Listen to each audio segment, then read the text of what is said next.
सबसे पहले मंच पर विराजमान हमारे महान पूर्व पूर्वज पंचतत्व धरती आकाश चांद सूरज तारे और इस पावन धरती पर गांव गांव ढाई ढाई से पहुंचे हुए आप तमाम बड़े बुजुर्ग माता बहने छोटे छोटे बच्चे एवं हमारे क्रांतिकारी युवा साथी और राजस्थान मध्य प्रदेश गुजरात और महाराष्ट्र के पावन धरती से हमारे बीच में हमारे इस कार्यक्रम में उपस्थित हुए आप तमाम साथियों का मैं क्रांतिकारी जोहार स्वागत अभिनंदन करता हूं।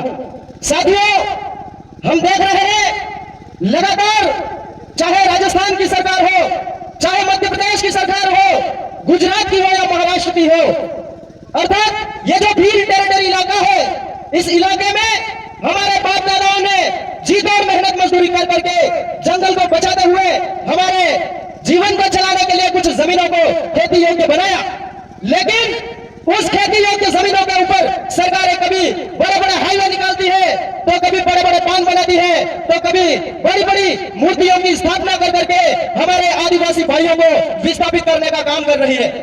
ऐसे में हमको यह समझने की जरूरत है कि आखिर यह सरकार इस तरीके की कारतूतें क्यों कर रही है। हमको उन सरकारों को मुंह तोड़ जवाब देने की जरूरत है और उनको मुंह तोड़ जवाब देने के लिए हमको ऐसी सभाओं का आयोजन करना पड़ता है।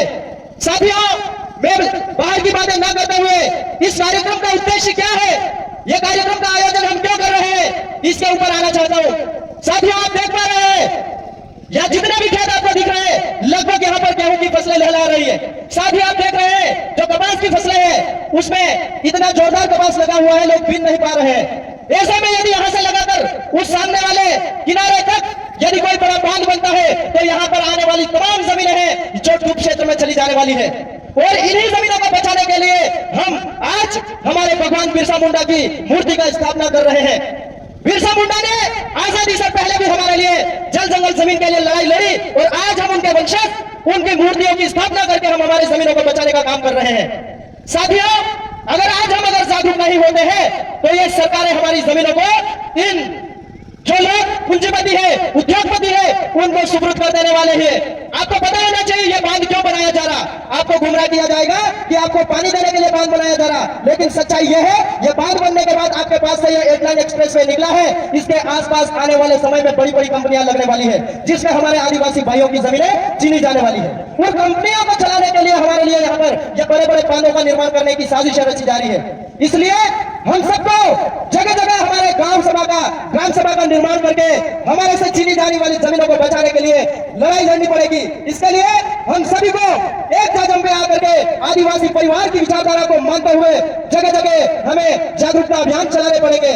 इसलिए मैं आप तमाम लोगों से कहता हूं कि जब जहां जहां हमारे समाज के ऊपर कोई सरकार अन्याय अत्याचार करती है तो हम वहां पर डट करके खड़े होंगे। साथ ही मैं आपसे भी आग्रह करता हूं कि जब भी ऐसे कार्यक्रम होते हैं आप निकलिए, घर परिवार से निकलिए।